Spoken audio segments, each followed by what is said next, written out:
Imagine a father so desperate to see his son that he would hijack an international flight with over 300 people on board. This isn't the plot of a movie. It's the incredible true story of Sepala Ekanayake and Alitalia Flight AZ-1790 Boeing 747. In June 1982, a jumbo jet en route from Rome to Tokyo made a scheduled stop in New Delhi. A Sri Lankan man, Sepala, boarded the plane. Shortly after takeoff, he passed a note to the crew, claiming to have explosives and demanding to be flown to Bangkok. He also demanded a ransom of $300,000 and, most importantly, to be reunited with his son. This single act set off a chain of events that would captivate the world and challenge the very foundations of international law. How could a father's love lead to such a desperate, dangerous act? And what happens when a nation's hero is the world's villain? Let's unravel this complex and heart-wrenching story. To understand why Sepala did what he did, we have to look at the man behind the headlines. He was living in West Germany, married to an Italian woman, with a young son he adored. Sepala's family relocated to Italy shortly after his visa expired. The authorities demanded he fly back to Colombo to obtain a new visa.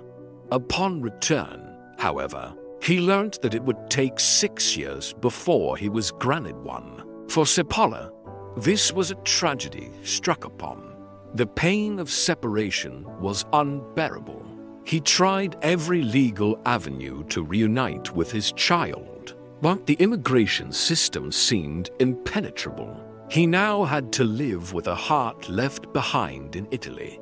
The separation from his son became an obsession, a wound that wouldn't heal. He felt powerless, unheard, and pushed to the absolute edge. In his mind, the world had left him no other choice. A conventional flight ticket was just a piece of paper, but a hijacked note, he gambled, was a key that could unlock any door, even the one separating him from his child. It was a bluff born from pure desperation. As Flight 179 landed at Don Mueang Airport in Bangkok, the world held its breath. Sepala's demands were clear. For 30 hours, he held the passengers and crew hostage. His only connection to the outside world was the control tower. He wasn't a hardened criminal. He was a distraught father. He even released women and children from the flight. Upon the intervention of the Sri Lankan ambassador and a call from his kid, that was a show of a flicker of humanity amidst the chaos. Finally, his demands were met. His wife and son were flown from Italy to Bangkok. The ransom money was paid. The image of their reunion on the tarmac is unforgettable. Sepala, holding his son, a tearful smile on his face, looked like a man who had won his life back. With the ransom money in hand, he released the hostages and flew to Sri Lanka with his family. When he landed in Colombo, he was greeted not as a hijacker, but as a national hero. People cheered for the father who had moved heaven and earth for his son. It was a fairy tale ending, a triumph of love over bureaucracy. But for the 300 souls on that plane, the trauma was very real. And for the international community, the story was far from over. While Sri Lanka celebrated its new folk hero, the rest of the world was outraged. The Sri Lankan government, however, could not prosecute him.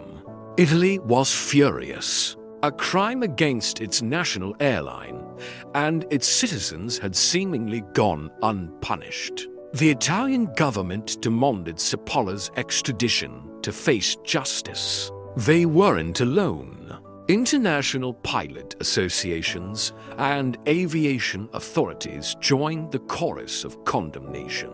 They saw this as a dangerous precedent. If hijackers could simply commit a crime, get what they want, and then receive a hero's welcome in their home country, what would stop others from doing the same? The safety of global air travel was at stake. The pressure on the Sri Lankan government was immense. They were caught between celebrating a popular hero at home and facing diplomatic isolation and sanctions from the rest of the world. The fairy tale was quickly turning into a political nightmare. Sri Lanka's image on the world stage was tarnished, and the government knew it had to act. The cheers of the crowd were fading, replaced by the stern demands of international law. The Sri Lankan government was in a bind.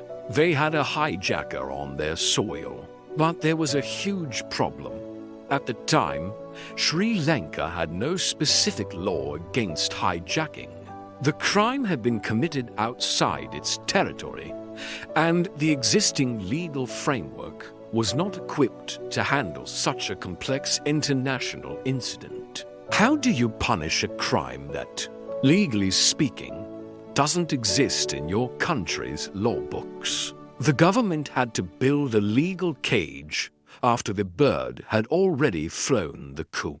Under intense international pressure, they scrambled to create a law specifically for this situation. As the law was being drafted, the government had to find a way to arrest the hijacker. Sepala was finally arrested, not on the charges of plain hijacking, but illegal possession of foreign currency. They rapidly drafted and passed the Offences Against Aircraft Act of 1982. This new law was essentially custom-made to prosecute Sepala Ekanayake. It was a retroactive law, designed to punish an act that was not a crime under local law when it was committed. This raised serious legal and ethical questions about justice and fairness. How to punish someone for a crime that he committed, which had not been recognized by the state of Sri Lanka at the time.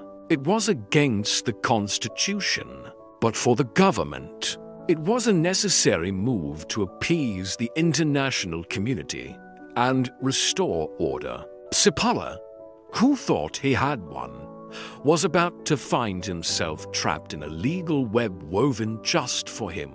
The trial was swift. Armed with the new Offences Against Aircraft Act, the Sri Lankan state prosecuted Sepala. His defense argued that he was a victim of circumstance, a desperate father driven to an extreme act by a broken heart and an unjust system.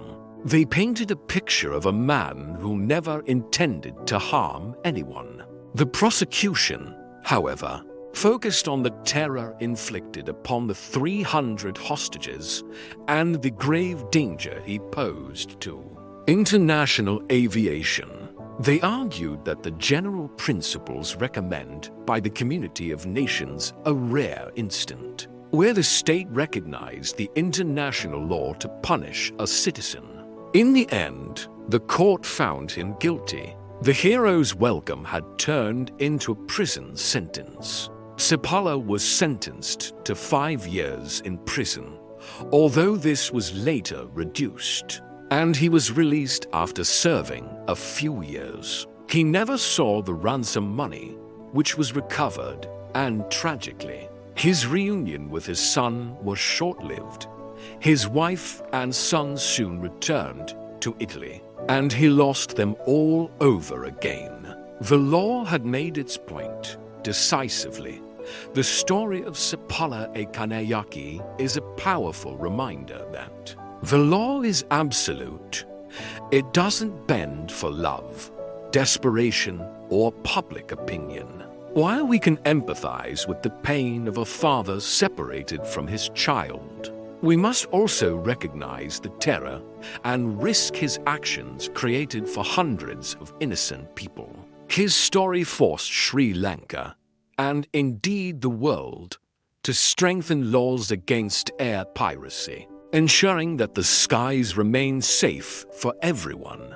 It's a tale where there are no true winners, only a heartbroken father, traumatized passengers, and a stark lesson in the unyielding nature of justice. It shows that even the most compelling human stories must ultimately answer to the cold, hard letter of the law.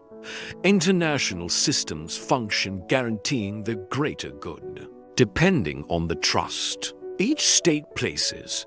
States are duty-bounded to uphold the justice which is retrospective. And as always, this is your host, Donica DeQuella, signing off. Thank you for watching. If you found this story as fascinating as I did, please hit that like button and subscribe for more deep dives into incredible true stories. Your support means the world to us. See you in the next one.